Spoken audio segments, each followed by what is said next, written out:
Thank you for everyone who's joining us. This audience is primarily compliance professionals. Scott, I think you were reaching out to a group of compliance professionals and specifically inviting them. Right. And so, really what we're talking about here is cyber compliance is kind of the focus and the tool that Buckler's built. Box Professional Insurance, we have a good group of clients all over. We're agnostic to who they use for compliance. There's great folks all across the country. So we're probably working with some of your clients, whoever's on the phone. And the question could be, well, why in the world would Box Professional want to have this webinar and introduce Buckler? So I think that is a great place to start. What happens is this: when we're talking about compliance, there's an informal handshake between underwriters and regulators that the underwriters are expecting the regulators to do their job. And then, of course, you guys as compliance professionals help make sure you're meeting those. And so the expectations is that's all done. And the biggest challenge that we've seen out there, 5 years ago, it was really, really simple, or a lot more simple than it looks today on the cybersecurity side of things. And it's an arms race between the two. So we really like when the compliance firms do a great job. We love the good compliance firms out there because they're helping protect the clients, and we just are an additional hedge against that risk if regulators get upset or clients get upset. In the cyberspace, though, if it's New York DFS or the things that are happening on the SEC side and appear to be engaging, that is a concern. But the other side of it is that arms race between the good guys and the bad guys. The better cyber posture you have, the better. And what I saw with what Buckler's built here is something really unique to simplify that, organize it, and can be a complement to what most of the compliance firms are doing out there. So I thought it was worth time. And hopefully you guys really appreciate this, just to have Scott on and kind of go over what Buckler's doing. And we'll let Scott, why don't you do a quick introduction, and then we'll just dive right into it. And I'll interrupt with some questions here or there so we try and keep everyone awake. Great. Thanks, Chad. And welcome, everybody. Thanks for your time. Scott Smith. I've recently taken over the position of CEO of Buckler. I come from the financial services business. I've been in the industry for the better part of the last 15 years. Background as a licensed attorney. By my claim to fame, probably a CEO of a larger analytical research firm where we monitored regulations regarding the sale of alternative investments, usually illiquid private alternative investments, for both RIAs and broker-dealers. And so we were often working closely in hand with compliance firms like yours to ensure that the selling firms were doing the right work needed to prove that they were making proper recommendations. And so I did a lot of that work, got to learn more about the operations of a broker-dealer, of course, how decisions get made, and of course, the valuable service that the compliance firms bring. I had the opportunity late last year to meet with Vincent Guillot, who's a dynamic visionary founder of Buckler. Hopefully one day all of you on this call would be able to meet him as well, and got the story of how Buckler started. And I was drawn there. I see the opportunity in terms of the gap between technology and how that's being run in organizations and compliance and how that's being run in organizations, and bringing those two together has proven to be as difficult as I thought it was, which means the opportunity is there. And so, Chad, would you like to make any introductions on your end, just in terms of background? Well, no, we're good. Let's keep going because we want to get this to them, and they'll know how to reach out to me if they don't already. Good. So if I'll just step into this first slide, we're talking about compliance in every way, and the firms that are with us today and compliance advisors and consultants are very, very familiar with standard compliance, whether it's disclaimers, disclosures, ADVs, KYC, AML, record keeping, fiduciary duty. All of that stems from fairly long and fairly well established and very easily define directionality in terms of the risk involved and the compliance pathway toward mitigating that risk. I think as I've come to see it very clearly, and I think Chad would agree, cyber compliance is indicative of a very different type of risk to the organization. Cyber compliance, the risks behind the regulations are multidimensional.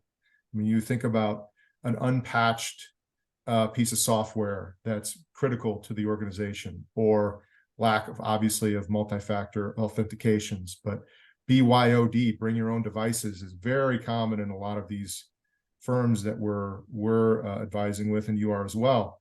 This is very multidimensional in terms of how the risks actually show up and become real losses to firms that you service. And that's where we're seeing the regulations move as well. So the regulations are moving with some pace now and acceleration, especially coming out of COVID. As we look through the regulations, you can see clearly how that's trying to manage that multidimensional risk. But as we talked about, Chad, there's a gap as we're seeing it in real time between how standard compliance is getting done and how cyber compliance is getting done. Yeah, and it's just hard to stay on top of everything.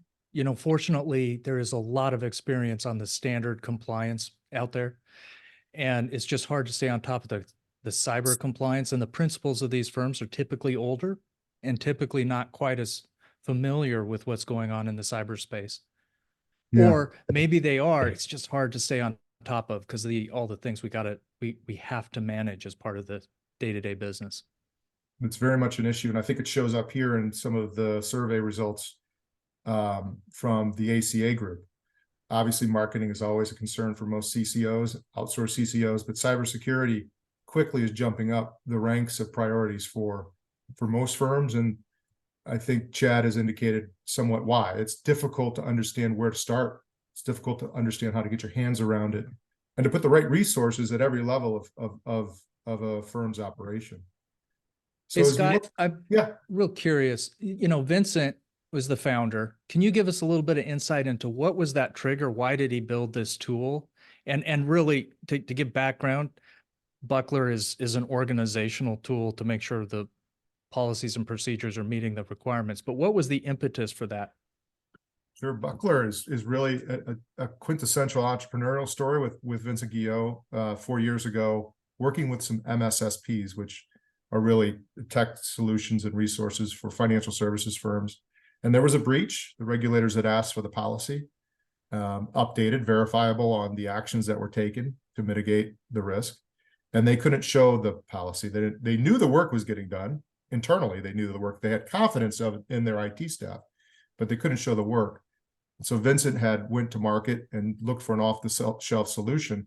The only kind of solutions available were large enterprise focused type solutions, more so on certification like SOC and ISO, very expensive, not suited for the type of market that we're servicing, both the compliance firms and Buckler. And so Vincent, starting it in 4 years ago, and has we've increasingly gained more subscribers and moved on into both from prototype to what we currently now have is our version 2.0 in Buckler. Okay. Yeah. Because the thing is, I expect that all of the compliance specialists and their advisors are doing the right thing. It's probably being done, but that's an interesting concept. Let's keep going. Thank you. Yes. So just to backtrack on where we're headed in cyber reg evolution, and obviously we're fairly familiar with the strike forces and bad guys, as Chad said they are, and they are bad guys, individuals who are looking to do it just out of pure pride. Organized crime, of course, is increasingly getting involved, and as we know, nation states as well. So how are regulators starting to evolve? Well, we're going from vague prescriptions to prescriptive regulations. We're going from suggestions or recommendations. This is how we've seen it done before. You should maybe think about doing it that way, to requirements. We're going from attestation, which, by the way, is still very common in the business. If you talk to any OSJ for a large enterprise, I asked, how's cybersecurity done at your level? They say, we get a piece of paper, we sign it, we know we don't want to sign. we have to sign it. I don't know what it means, but we're signing it. And now we're moving from that to show us in fact that that's getting done at that level. And I think as time moves on, especially if we look at SEC Rule 10, which is pending and we could talk about later, we'll see quite a bit of evolution around cybersecurity in this market. And now heightened regulations means more enforcement. And so we're required, obviously, for the program, implementation of evidence, more fines, of course, but I think increasingly what we're seeing is an identification of who's responsible for information security in the organization. Maybe they don't have the title CISO yet, but somebody still has to be responsible. So it's hitting possibly CCO's desks in terms of liability or other officers. And then Chad, maybe we'll talk a little bit about how it's impacting cyber insurance premiums and the effect on claims. Yeah, really, it comes down to volatility. So when we're looking at cyber claims, it's all over the board. The very simple claims are the email hacks where somebody went in there and they clicked on the wrong email. Those are small, simple, easy to fix. And all the way up to the big, complicated, more expensive ones can be when you have some sort of a ransomware. The part of the claims process, the first part of a claims process is what they call breach mitigation, where the carrier pays to bring in folks to find out what happened, whose information was stolen, what do we need to do to meet the regulatory requirements. The problem is when you go through that process from a regulatory perspective, even when you have insurance, if you haven't done the proper cyber things, then we're in a cleanup mode at the same time of the claim. Okay. And so this is where things are getting really more dynamic. And the way it looks from a premium side is we had premiums were really high in the early 2000s. Then they came down. And then as we, late 2018, 2019, and then when COVID hit, we had just an explosion of claims and the premiums. There was even a point there where cyber was essentially locked up, cyber coverage. They wouldn't even offer terms for a few months. Well, that got unlocked. We're able to get coverage. Depending on the risk, will depend on the price. And fortunately, if you're a medium to small size firm, less than $1 billion AUM, usually we can get coverage without issue. The things that are coming up now with these additional regulatory requirements, if they start digging into that evidence required, it could start to become a whole nother challenge of, okay, if we're not showing evidence, because right now what it is attestation that yes, we're doing multi-factor authentication. Yes, we do the backups, we do this, we do that. Nobody's asking for requirements because the underwriters are seeing that those requirements are getting put in place. That's that informal handshake that's happened behind the scenes. It's not literal, but Yep. Makes sense. And so we're looking at the vulnerabilities of RIAs as they face more risk than the average small business, obviously due to the PII that they store, right? Clearly confidential information, highly sensitive information, and it's in the financial services sector. And so there's more and more of a target. And we talked earlier about how compliance has expanded, and I want to go a little bit deeper to try and level set and build a foundation from which we can think through cyber regulations as they are today, and then they'll expand as time goes on. But of course, we talked a lot about the standard compliance programs. These are traditional functions that you as an outsourced compliance firm are performing regularly and well for a lot of firms. But what does cyber compliance look like, and where is it emanating from? And it's really emanating from NIST. So NIST is your National Information Security and Technology department. It's in the U.S. Department of Commerce, and NIST has laid out a framework. In fact, there's actually a NIST program, cyber security program, but it really the benefit of it is it's laid out a framework of categories and subcategories, and from that, all agencies, whether they're state or federal, utilize that framework to build their regulations. But all the regulations are running through the same subcategories and categories. And so if you look at the right side are the modules that are inside of Buckler, Buckler's been able to we built Buckler based on these categories and subcategories in order to do a lot of the good work that we're doing in terms of policy matching, eliminating redundancy across different policies that are required by different or same policies that are required by different regulatory agencies. And so that's the basis for cybersecurity. Now, mindful note that in February of this year, NIST just did an update of its cybersecurity framework. And so with that, there's that increasing chance that if the foundation's moving in a certain direction, regulations in upcoming compliance rule procedures will probably move in the same direction.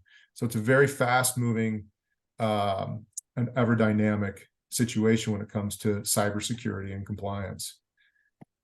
Hey, Scott, I got a question for you on this page, because I know you guys work with some pretty large broker dealers like LPL, and they have their own cyber compliance. Am I right to understand that you've built this in to make sure that any OSJ underneath can make sure they're hitting those, so they can see how that essentially overlays this? Yeah, so inside, not only are the governmental regulations, but we have also enterprise level requirements. So the BOSP, which is the acronym for the LPL internals policy, is in our system. Same with Guardian Life. So if you're an OSJ or any advisor with LPL, not only can we ensure that you're in compliance with the applicable regulatory requirements, but also with your internal enterprise requirements as well. Well, how about, so one thing that Box Professional does a lot of work with breakaway advisors, you know, and maybe they keep a relationship to a degree as an OSJ or whatever they need.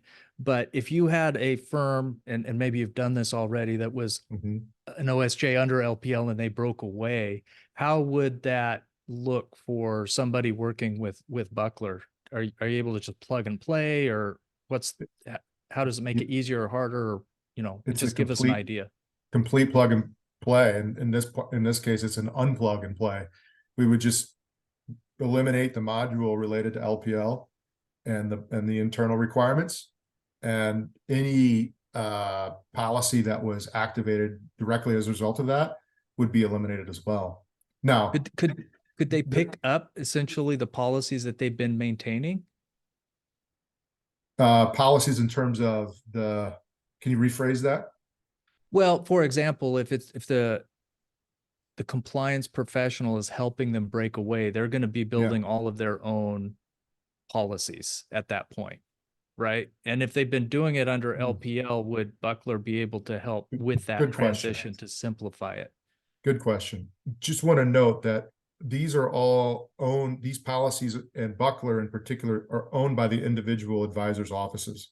So it isn't owned, but LPL isn't providing, to date at least, isn't providing this service to the advisor. We are delivering the service to the advisor. It just so happens that we have LPL's support by having LPL's module inside of our system. So if they break away, there will be an assessment. We can redo, obviously, an assessment as to what continues to apply, and in some cases, what they want to remain in as applicable. Maybe they thought that there was a particular part of the BOSP or LPL system that was very beneficial, and they don't want to get rid of it, even though it's not mandated by the SEC or FINRA. So there's a lot of ways in which we can help the breakaway advisors, but it's fairly simply done. Great, thank you. Yeah. Okay, so what's happening, right? Multiple cyber regulations. We see these coming in with more and more frequency. We know the SEC currently has Rule 10 pending. It's been pending for 2 years, and there's a reason behind that. There's a lot of concern on a one-size-fits-all. I have the same concerns, by the way, on the one-size-fits-all approach that the SEC is taking. Nonetheless, we have FINRA, of course, as well. New York DFS, for anybody that's working with financial advisor selling and insurance in New York and licensed there, has just passed the most prescriptive of all regulations in the country. And we'd expect that probably from New York. I wouldn't expect the similar type of prescription coming from SEC rules. But one thing of note with New York State, first, they required their entities to certify on April 15th of this year that they were not in compliance, because nobody was likely to be in compliance with the new regs, but they had to put out how are they going to mitigate and what's the timeline to mitigate. but more importantly for this call, and maybe a little bit of a flag forward, a little bit of a forecast, they required firms to identify a CISO even when a CISO wasn't hired, or even when the CISO as a title doesn't exist in the organization. So somebody in the organization had to be ultimately responsible, and is now identified through the New York DFS. That's very difficult, and it's it's much more complex than that. But it is certainly a way in which we could see the tendency toward more and more prescriptive and more difficult regulations to follow. Yeah, it sounds like that was really looking forward to enforcement. That way they know who to contact. Very much so. Very much so. So what does it mean as an opportunity for Buckler to service compliance as they service their RIA firms?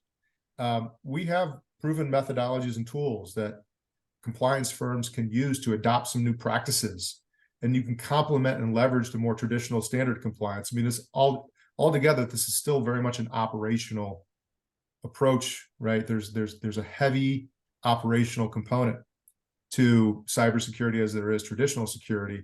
Where there is some opportunities, however, is a little bit more of a technological understanding, or an understanding around the use of technology at this level, that I think is missing in a lot of firms. And so compliance and technology are two areas and two functions that are having a hard time, I think, finding ways to cooperate or bridge in terms of, really understanding what the one is doing and the other is doing, so that both are doing their jobs correctly. And that's what we're looking to do here at Buckler. So what does it mean for the clients? You can be prepared for exams with a verifiable regulatory policy, regulatory ready policy, prepared for a breach, prepared for the cyber insurance claim that Chad has spoken of. And I think it's also differentiation. I mean, there's more awareness in large for a lot of these firms and their clients to be able to say, yeah, you're secure here, or we are positioning our firm to be as secure as we can, because we take information security seriously. And more, I think that's going to become more of a differentiator. Yeah. So Scott, what I hear you saying there, and I know you're working with some fairly large firms, and I appreciate that you're actually scaling this down to be able to work with a whole range, all the way from state advisors up to multi-billion-dollar firms. And they're finding it a good fit. And of course, some of this, they can all be done on their own, but I'm just curious first, what is the reason that the large firms are saying, hey, Buckler, we want, because they've got CISOs, they've got, MSPs, they've got all this. Why are they saying, oh, great, thank you, Buckler, let's get your help here? What are you hearing in those conversations? A lot of the firms, even at the enterprise level, are suffering from the same problem, just a different nature than the firms at the SME or smaller level. So I'll give you a case, which we'll talk about here in a second, and we'll bypass them.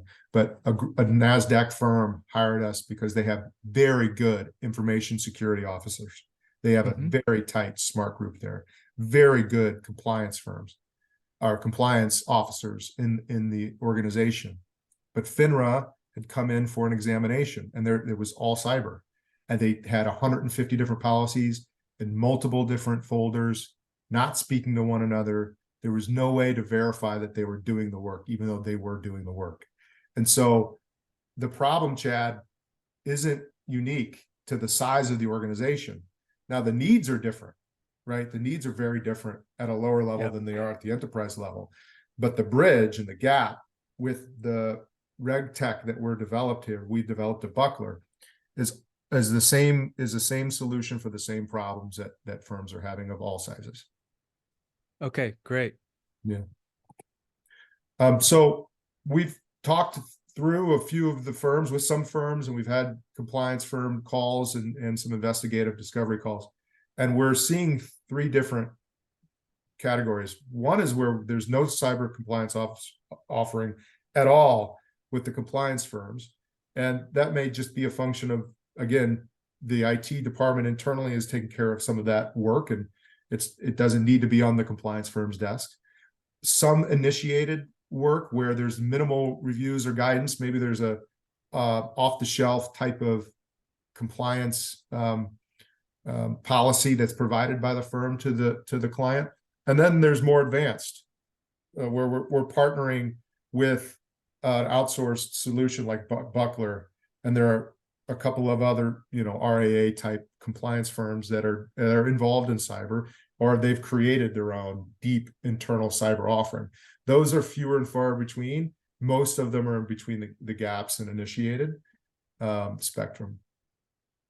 As I mentioned, this is on the left side is a large broker dealer. I won't go over that again. On the right side is a large hybrid RIA, where there was an SEC cyber examination that was coming due through the broker dealer. Their branches at the RIA level needed compliance. So we helped them align all their corporate policies, match them up, and built the consistency. And in some cases, we will either adopt the policy, absorb it into Buckler, because the system already has functionality around that particular policy. If there's a particular unique policy to the shop, then we will just refer to that in the system. So there's a lot of functionality about how we build tailored programs, not just one size fits all. And we were able to deliver that through a very quick sprint process for this firm, and they were very happy. We're at the tail ends of this, but NYDFS also applied to this firm, so that was another reason why we reached out to them, or they reached out to us. Yeah, and then sometimes what those mid-sized firms, what I've seen, because they don't have the expertise in-house, they may go looking, and this is kind of the strange place where this came up for me, and why I appreciate having this webinar is they said, yeah, I've got a great compliance firm, but I just need some help on this cyber part of it, because, my ISP doesn't know how to answer these questions. And so they needed, I think that's what brought you in on a few of them. They needed that extra hand to help simplify it overall. Yep. So it's like having TurboTax, but okay, I can do TurboTax on my own, but I want a tax professional to help me through it. That's is that a fair analogy, or am I way off base? No, that's a very fair analogy. But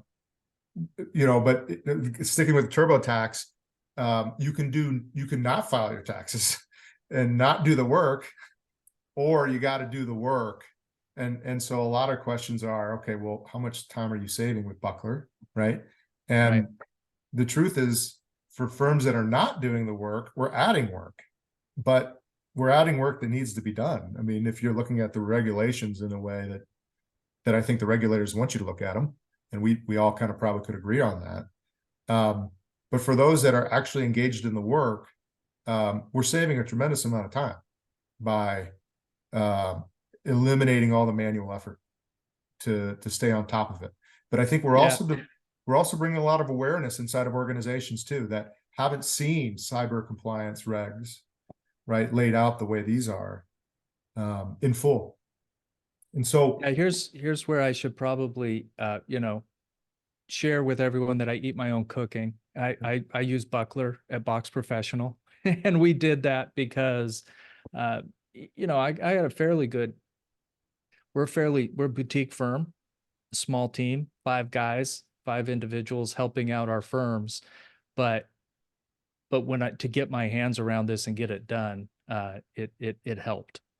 So, thank you for that. But that's, I just want to be fair, I also do my own taxes on TurboTax. So, okay. I'll probably outsource it and hire a compliance professional to do it sometime in the future, which would be great, but at least we got things set up. So thank you. Yes, sir. We're excited to have you. And this is, we've had quite a partnership in terms of getting the word out. And I think we're doing good work by the industry together, without a doubt. So the way in which we could offer through compliance firms and consultants is either provide a general cyber program, which is all available on Buckler. You could take the extra step and do a tailored cyber program, which I would highly recommend. And if a compliance firm is looking to move up the stream on the spectrum to being more of a resource for their clients, there's this opportunity to actually serve as, we call it either the cyber program manager, but believe me, if you were to initiate or implement all of the policies in most of these, especially smaller size RIAs, you'd be delivering information security they do not have today. And in fact, delivering kind of a CISO-like function that they likely do not have today. So there's a lot of almost like an outsourced CISO is what you're saying. almost like an outsourced CISO. And Yeah. you know, the CISO is a difficult position for all firms of all sizes because everybody's asking where do they sit? You know, should they be at the big table? Should they be below the big table? All of that is really kind of agnostic on the regulations. The regulations are just looking for somebody who's responsible, and ultimately somebody in the internal office will be responsible. How can you enable them, right? How can you enable them to actually answer the bell when it's rung? And how about once as they're growing and such, you know, assigning these duties or have to do's to different team members as they go? Yes. So there are regular required things that need to happen under any kind of cyber policy, you know, keeping updated on the asset inventory, doing vulnerability testing, doing assessments, all of that needs to be done on a regular basis. So inside of our system, what we have is the ability to say, there's an individual that owns this policy is being delegated, and you can delegate to outsourced outside of the organization individuals too. So people through the task management system, both inside and outside the organization, as designated, will get the reminders to do the work that needs to be done in the system. Great. Okay, cool. And so just a quick client journey, right? What we would do is we would understand which regulations apply both at an agency level and enterprise level. We will then we can develop a custom cyber program. We review all of the existing policies. We adapt to some of them and then we adopt others. So there's a real give and take through that process. And through there, we will design both external facing, regulatory facing policies, and also internal facing that might be more descriptive around procedures and such. One of the things that's missing in just about every call I have is cyber culture and senior leadership approval. A lot of the work that is getting done, if it's getting recorded, isn't getting reviewed properly by the higher ups. And that's part of Buckler's system. It's one of the modules that we have. And then there's all these recurring tasks. There's a cyber calendar. For instance, the month of May is Vendor Risk Management Month at Buckler. We'll be promoting that quite regularly.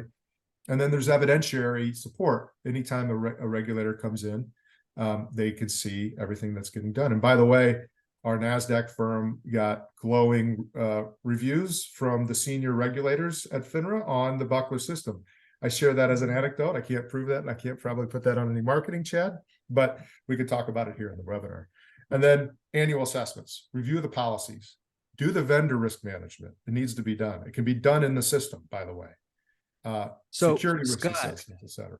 Yeah. I've fallen down a little bit here. We've got a couple of questions that come in. Do you mind if we go through those now? Please. Yes, let's do it. Yeah. So someone asked, could our firm use Buckler and build a practice around it?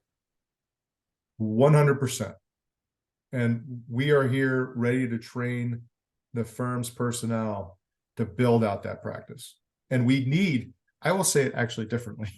We need compliance firms to step in or compliance officers to step in to support this because it's IT and the compliance function. Okay.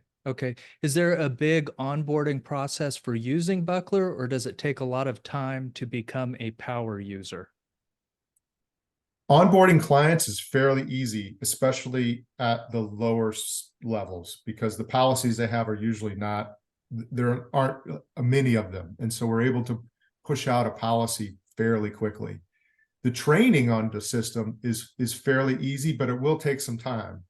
And what we'll do with compliance firms is go through training step by step to help hold their hand as they get up to power user status. But it's fairly, and we'd love to do demonstrations of this.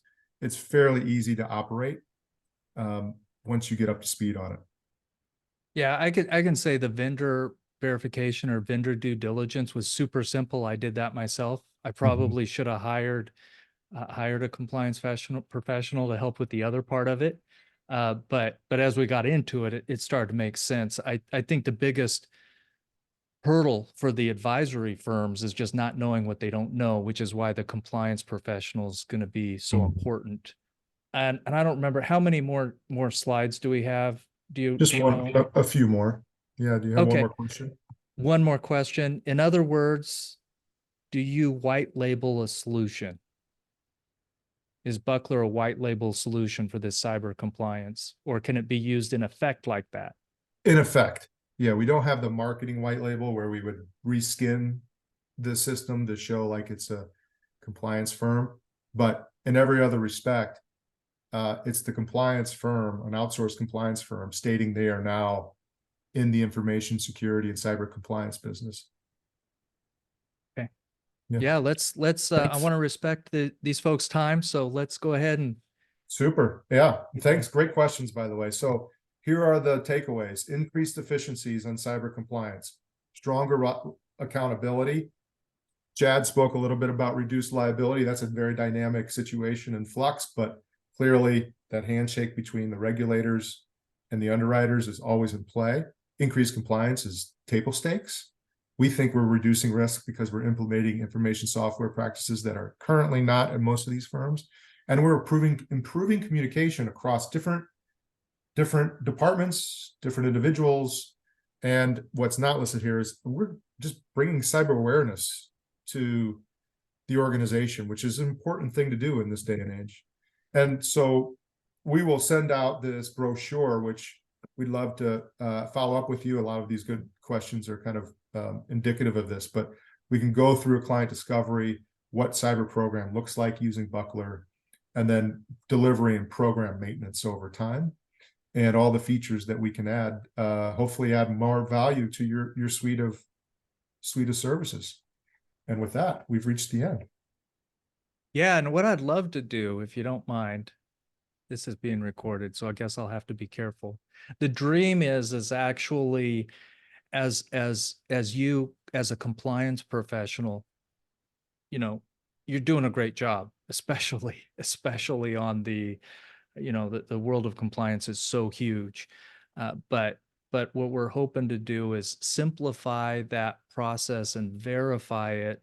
So when we get to the E&O cyber application part of it, that will actually, with if the advisor wants to, be able to bring that information in and augment that over time. What that should do is prove to underwriters that those with those strong cyber posture and compliance, you know, the really good compliance culture in the organization actually reduces risk. So you're not just saying it, we can show it. Mhm. You know, that the Texas in me does not like requirements. I'd just be upfront with that. But what we really love to have is we love to have a strong cyber compliance that doesn't take away from the day-to-day duties, but makes it easier so we can go on and serve our clients where they need our leadership. So that's where we're hoping to get to. And Yeah. Buckler, you can tell Vincent, thank you for building this. I hope it comes really valuable and helpful for the compliance firms and the advisory industry as a whole. Thanks, Chad. And to piggyback off what you said, you know, regulations aren't always clearly useful. We know that to be true in the compliance world. Why did they issue this? This is meaningless. But in this case, I'm an advocate, and the reason why I'm so excited about Buckler, I'm very much an advocate of cybersecurity as we move forward. We're in a very dynamic cyber world now, and a lot of these regulations, if applied, will truly bring a level of information security to these organizations that they don't have today, and that's a good thing. And so, Chad, thanks for being our MC today. Good to spend some time with Well, you. thank you. Yeah, thank you for everybody that joined us. Scott, thank you for taking your time.